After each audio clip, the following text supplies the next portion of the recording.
Friends, ಎಲ್ಲರಿಗೂ ನಮಸ್ಕಾರ. ಕವಿತಾ ಕಿರಣ ಲೋಕಕ್ಕೆ ನಿಮ್ಮೆಲ್ಲರಿಗೂ ಮತ್ತೊಮ್ಮೆ ಸ್ವಾಗತ.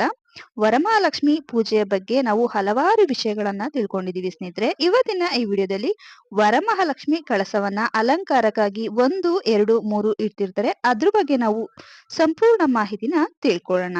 ಎಷ್ಟು ಕಳಸ ಇಡುವುದು ಸೂಕ್ತ, ಒಂದು ಕಳಸ ಇಡ್ಬೇಕಾದ್ರೆ ಅಥವಾ 2, 3 ಕಳಸವನ್ನ ಇಡ್ಬೇಕಾದ್ರೆ ಯಾವೆಲ್ಲ ವಸ್ತುಗಳನ್ನ ಹಾಕ್ಬೇಕು, ಜೊತೆಗೆ ಈ ರೀತಿ ಕಳಸ ಇಡೋದು ಎಷ್ಟು ಮಟ್ಟಿಗೆ ಸರಿ ಅಂತ ಇವತ್ತಿನ ವಿಡಿಯೋದಲ್ಲಿ ಸಂಪೂರ್ಣವಾಗಿ ತಿಳ್ಕೊಳ್ಳೋಣ ಸ್ನೇಹಿತರೆ.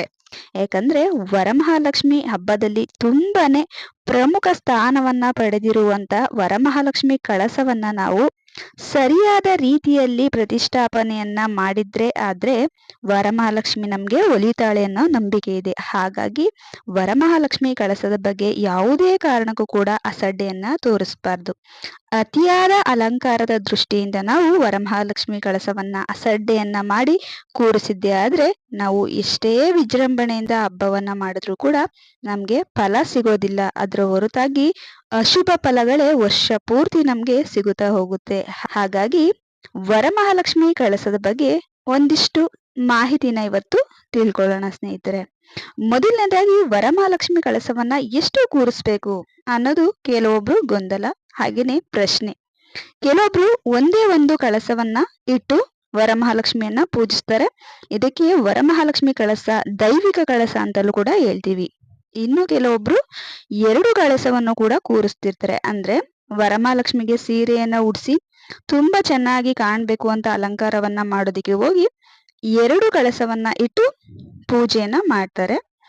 ಹಾಗಾದ್ರೆ ಒಂದು ಕಳಸ ಇಡುವಂತದ್ದು ಶುಭನ, 2 ಕಳಸ ಇಡುವಂತದ್ದು ಶುಭನ?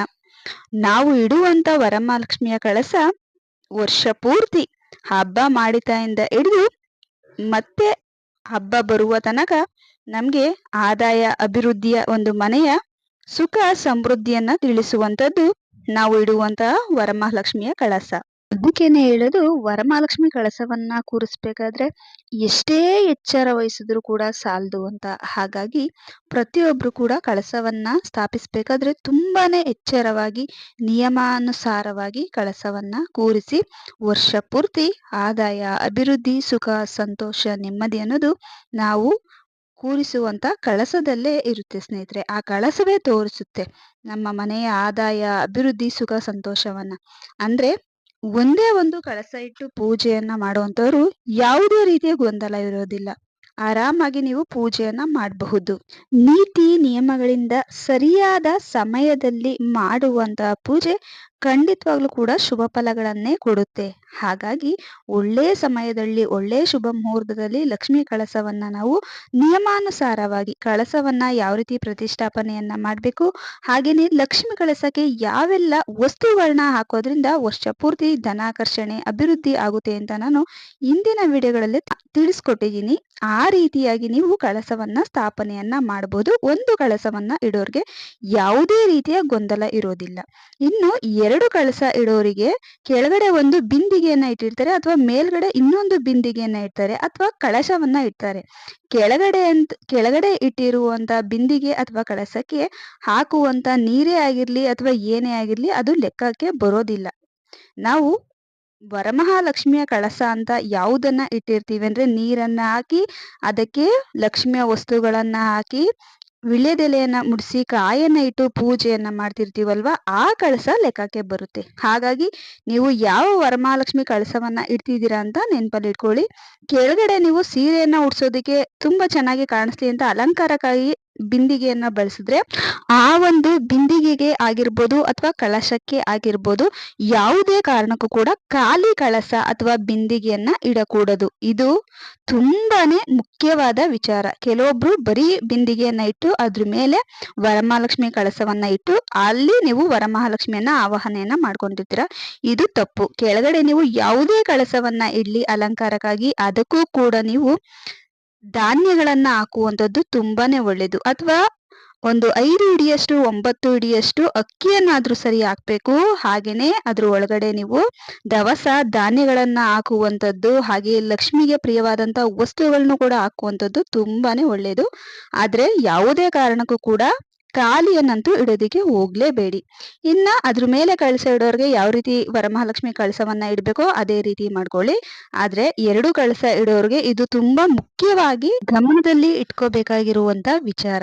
ಇನ್ನು ವರಮಹಾಲಕ್ಷ್ಮಿ ಕಳಸವನ್ನ ಇಡುವಂತ ಸಂದರ್ಭದಲ್ಲಿ ಲಾಭ ನಷ್ಟ ಎಣಿಕೆಯನ್ನ ಮಾಡ್ತಿರ್ತಾರೆ. ಅಂದ್ರೆ 1 ಕಳಸ ಇಡೋರು ಲಾಭ, 2 ಕಳಸ ಇಡೋರ್ಗೆ ನಷ್ಟ.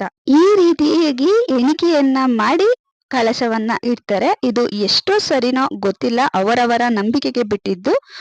ಆದ್ರೆ ಇನ್ನು ಕೆಲವೊಬ್ರು 3 ಕಳಸವನ್ನ ಇಡ್ತಾರೆ. ಅಂದ್ರೆ ಮೊದಲನೇ ಕಳಸ ಲಾಭ, ನಷ್ಟ, ಲಾಭ ಈ ರೀತಿಯಾಗಿ ಕಳಸವನ್ನ ಇಡ್ತಾರೆ. ನಿಮ್ಮ ನಿಮ್ಮ ಅನಿಸಿಕೆಗೆ ತಕ್ಕಂತೆ ಬಿಟ್ಟಿದ್ದು.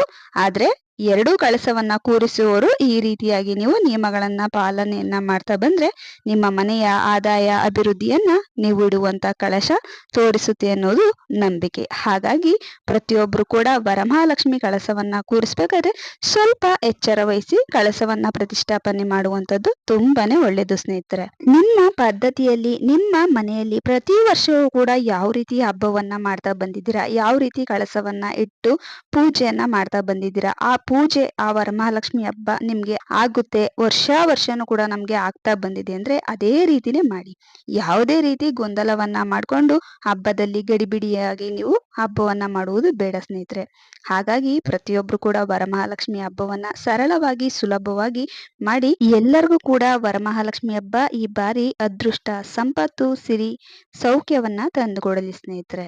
ಇವತ್ತಿನ ಈ ಚಿಕ್ಕ ಮಾಹಿತಿ ನಿಮ್ಗೆಲ್ಲ ಇಷ್ಟ ಆಗಿದ್ರೆ ಯಾರೆಲ್ಲ ನಮ್ಮ ಚಾನಲ್ನ ಫಸ್ಟ್ ಟೈಮ್ ನೋಡ್ತಿದ್ರೋ ಪ್ಲೀಸ್ ರಿಕ್ವೆಸ್ಟ್ ಮಾಡ್ತಿದ್ದೀನಿ, ನಮ್ಮ ಚಾನಲ್ನ ಸಬ್ಸ್ಕ್ರೈಬ್ ಮಾಡ್ಕೊಂಡು ನೋಡಿ. ಈ ವಿಡಿಯೋ ಇಷ್ಟ ಆದ್ರೆ ಒಂದು ಲೈಕ್ ಕೊಡೋದನ್ನ ಮರಿಬೇಡಿ ಸ್ನೇಹಿತರೆ. ಮುಂದಿನ ವಿಡಿಯೋಗಳಲ್ಲಿ ಇನ್ನೂ ಹೆಚ್ಚಿನ ಮಾಹಿತಿಯೊಂದಿಗೆ ಸಿಗ್ತೀನಿ. ಅಲ್ಲಿವರೆಗೂ ನಮ್ಮ ಚಾನಲ್ ಇರೋ ಪ್ರತಿಯೊಂದು ಉಪಯುಕ್ತ ಮಾಹಿತಿನ ನೋಡ್ತೀರಿ, ನಮಗೆ ಹೇಗೆ ಸಪೋರ್ಟ್ ಮಾಡ್ತೀರಿ. Thank you.